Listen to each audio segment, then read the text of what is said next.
You're going to see a lot of coverage this week about Anthropic and the Pentagon. Of it from me. The blacklist, the supply chain risk label, the lawsuit, big drama. But I want to tell you a different story, one that gets at what this fight is actually about. Get your popcorn. So, Anthropic was being branded a national security threat for refusing to build weapons Friday, the busiest news cycle in history, simultaneously pitching a drone swarm system to the Pentagon. And Ben Thompson, internet thinker, he just published the most provocative take on why this matters. If AI is as powerful as Anthropic's CEO says it is, then the US government can't tolerate any company that is trying to control it. Let's break this down. Here's a quick recap for anyone that missed the last episode. Anthropic had two red lines in its contract with the Pentagon. Didn't want AI used for mass surveillance of Americans or for autonomous weapons that kill without humans in the loop. Human must pull trigger, the stipulation. Pentagon wanted all lawful purposes, quite broad, no restrictions. Anthropic said no. Defense Secretary Pete Hegseth called them sanctimonious. Trump went on a rampage, ordered agencies to stop using their product. They were labeled a supply chain risk as a designation typically reserved for foreign adversaries. First American company to ever get that label, making history on a Friday. Within hours, OpenAI announced their own Pentagon deal with the same red lines. Here's what most coverage on this missed. Earlier this year, Anthropic submitted a proposal for a $100 million Pentagon prize challenge, voice-controlled, autonomous drone swarms. The stuff that any middle school boy would get excited about. Anthropic's pitch, Claude would handle coordination with no autonomous targeting. Humans would be in the loop.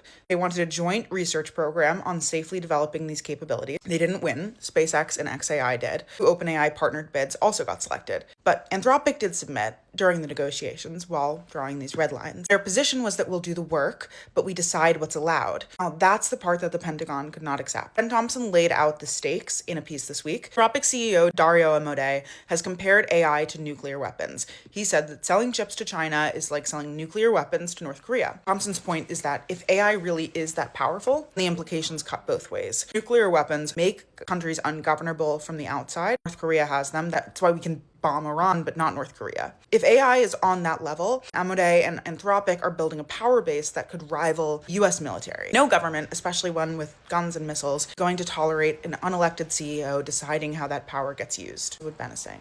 I'm just the messenger. Thompson's conclusion is either Anthropic accepts a subservient position to the US government, or the US destroys the company or removes Amodei. He's calling that game theory, not a threat, by the way. Amodei isn't elected. He's not accountable to the public. Congress and the president are. The surveillance concerns are legitimate. AI really does enable things that weren't possible before. But Thompson's argument is that answer is new laws and democratic oversight, not handing veto power to a San Francisco executive to decide what can and cannot be done in wartime. Meanwhile, consumers solidly picked a side. So ChatGPT uninstalls jumped 295% the day after OpenAI's deal was announced. Star reviews surged 775%. Meanwhile, Claude hit #1 on the App Store for the first time ever. Funny enough, Dick's Sporting Goods was like number 3 or 4. Nobody could figure out what their AI was. 900 employees at OpenAI and Google signed an open letter supporting Anthropic's red lines. Sam Altman admitted that the deal look bad. The public clearly prefers the company that's drawing limits over the one that's not. Thompson's point is public preference doesn't settle the question of who controls the most powerful technology on Earth. If AI is as powerful as Amodei says, and he's the one who does keep saying it, the US government has two options. Either Anthropic submits, democratic control, or it gets destroyed. So the fight isn't really about who controls the drone or surveillance. It's about who controls power, who controls the future. Always fun conversation for a Tuesday.